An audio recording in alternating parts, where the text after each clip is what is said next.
check, but it may have dropped a little bit, but I agree it's generally risky. Whoa!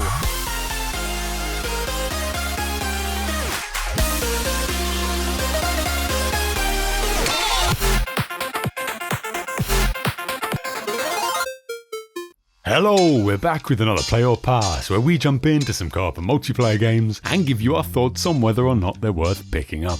And if you want to join myself and Nex for more co-op and multiplayer content, feel free to hit the sub button below and sit back each week as we review and play through all sorts of different titles. Today we're covering Valheim, a fresh new open world sandbox survival in which you take on the role of a Viking warrior slain in battle shortly before the Valkyries scoop up your soul and take you to Valheim, the 10th world in Norse mythology.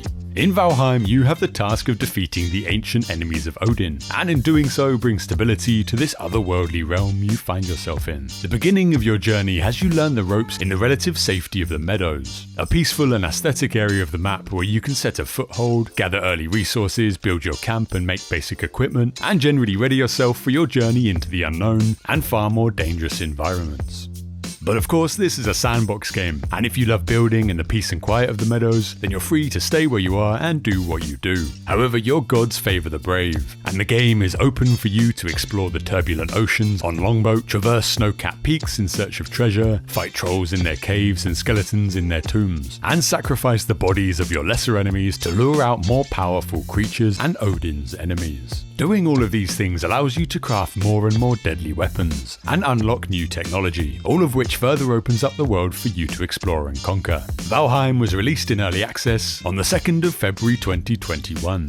And since launch it's received an overwhelmingly positive review on Steam, and its viewership has risen sharply on Twitch. So today we're here to help you decide whether Valheim is a play or a pass. Wading through the vast wave of survival games available, it's actually hard these days for one to stand out in the crowd. Enter Valheim, the survival game you didn't know you were looking for.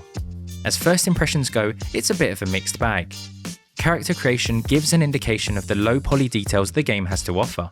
You can even count the pixels making up the rocks around this fire, for example, not a style one often looks for in an experience. Maybe telling you that the entire game is an astonishing 1GB file will give you an idea of how low poly it is. You create a world to play in, and stepping in immediately flipped our perception of the game. Somehow the developers have created a really artistic and atmospheric blend that makes you forget that any individual facet is low in detail.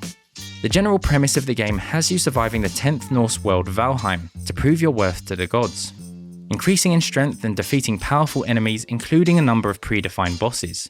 The path to each laid out for you within a procedurally generated environment made up of a number of different biome types, each with their own environmental difficulties and benefits.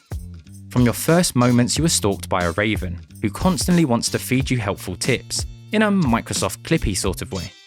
By design, Valheim seems to meet all your generic survival expectations, but in most cases seems to add a unique twist, adding a bit of flavour to the mechanics, and improving the quality of life elements. Your character has a combination of health, stamina and hunger, all tied together in the way you consume food. You must consume a variety of food types, which you can have 3 of at any one time. The quality of this food will decide how much max HP and stamina you have for this period. Food lasts quite a while, and it was rare to find yourself stopping your adventures in order to get more food to survive. The movement is responsive, so getting about and jumping over things is made easy. In terms of feel, think of a much improved version of Guild Wars 2, in that when jumping in the air you can still control the direction you're falling in. You have also got dodge rolling, something I haven't used since Bias first told me about it, and sneaking, particularly useful when hunting unsuspecting deer. Gathering is nothing out of the ordinary. Picking up stones and plants will kick off the building of tools like axes for chopping wood, and pickaxes for mining rocks and ore, which are commonplace when it comes to gathering materials needed to progress through the game. You will also be using a hammer for the construction of buildings and a lot of items that go inside them, as well as a hoe for levelling out the ground you build on. Getting things done requires you build your dwelling, a building that will house things like your workbench, storage and cooking facilities, as well as keep you dry and provide resting bonuses. The whole gathering and building system seems designed purely to enhance the experience, rather than a means to extend gameplay through chores. Although you do a large amount of gathering, it didn't feel quite as laborious as other survival games we've played. The whole building process seemingly transitions from one action to the next, without having to look through lists. Valheim almost reads the environment for you, Your workbench levels up as you build more important things around it, opening access to more things to craft. Some things like your bed or workbench aren't usable until you've built suitable cover for it, and if you build a fire inside, you must create ventilation through windows or chimneys to avoid being smoked out. The way you produce consumables is also really accommodating for co-op play. Everything you and your friends do are visible to each other, making it easy to coordinate and share progress. As you travel around, it becomes apparent you'll be building a number of other bases, which you can design for different purposes or just enjoy having more goes at optimizing your space. This is because the world is pretty huge, and you end up traveling long distances to reach the next boss. If you die, you respawn at the latest bed you've selected, making your most recent house act as your spawn point. We actually found we took long breaks from trying to work towards the next boss to add things like balconies, multiple floors, and cozy rustic features, all whilst discussing how the hell this game is only 1 GB in size. That's alright. Why? Because it's off centre, mate. Oh, don't worry about that. You're warm and you're dry.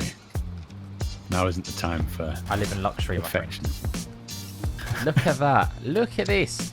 Are you not happy with that symmetry? I'll take that silence as what? Chin up bar. Nice. Yep. Get those muscle ups in. Muscle Chin ups up. for you, mate. Muscle ups for me. All actions from gathering to moving and fighting consume stamina, limiting how hard you can go at any single activity. It's a good constraint which ties your capabilities to how big a stamina bar you can produce through food. Weapon options are your typical medieval axes, swords, hammers, shields and bows. Each can be improved as you source better materials.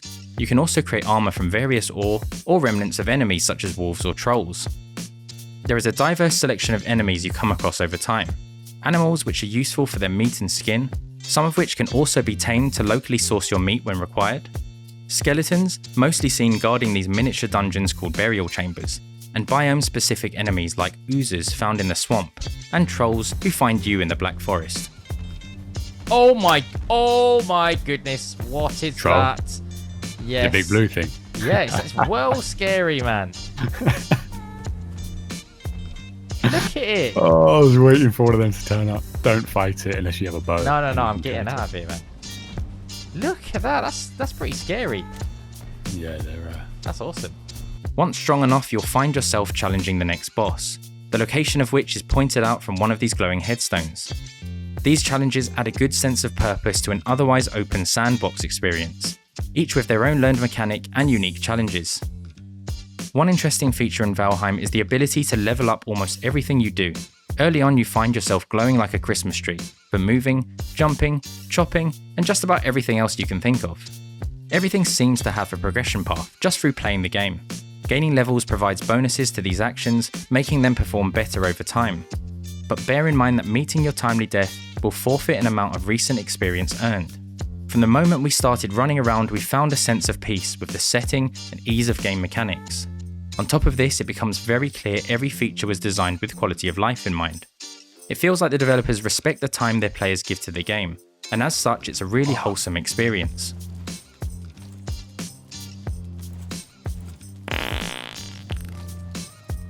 Nice. That being said, the game does still feel a little early access. I think the devs could take a page out of Raft's book when it comes to musical ambience, as in our opinion that's its weakest trait. I also have some minor personal annoyances with the movement animations, which could be improved to feel a little less floaty. The combat could also do with some additional depth, if that part of the experience is important to the player base. Overall, we were blown away with our time in Valheim, a game we are keen to continue on with post-review. Oh, and did I mention? It's only 1 GB. Every now and then an indie title comes up out of nowhere and quickly gains traction as more and more people get wind of it and jump in to see what all the fuss is about. And I was one of these people. Before we recorded the gameplay for this review, I had roughly 15 hours in Valheim, and I'd say so far it's one of the best, if not the best survival game I've played in years.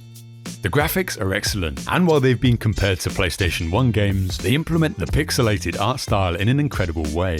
The lighting, the ambience, and the environmental physics like wind and water all do their job to make the otherwise retro-like graphics feel modern and immersive.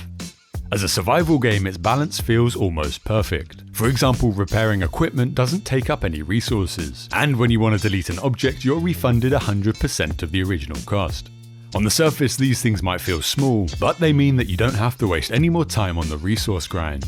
Alongside the aesthetics and the clever design choices, you also have a purpose in Valheim. You feel obligated to explore the world and ultimately track down the world bosses to complete the task given to you by Odin. And this sense of purpose in survival games really helps guide the gameplay, and prevent the feeling of apathy that can come when these kind of games lack purpose. The only real gripe I have with the game is that it takes a very long time to walk or sail anywhere, and the portals that can shortcut this prevent you from carrying certain materials through them. And while to me this does seem like a strange mechanic to make things unnecessarily difficult, I do also appreciate that this encourages more exploration and travel. Overall, we gave Valheim a 4.5 out of 5, and for us it's a play, whether you want to play single player or you want to jump in with some friends. Let us know in the comments what you think of the game, or whether or not you agree with our review. We're the Bullet Sponges, and we'll see you in the next one.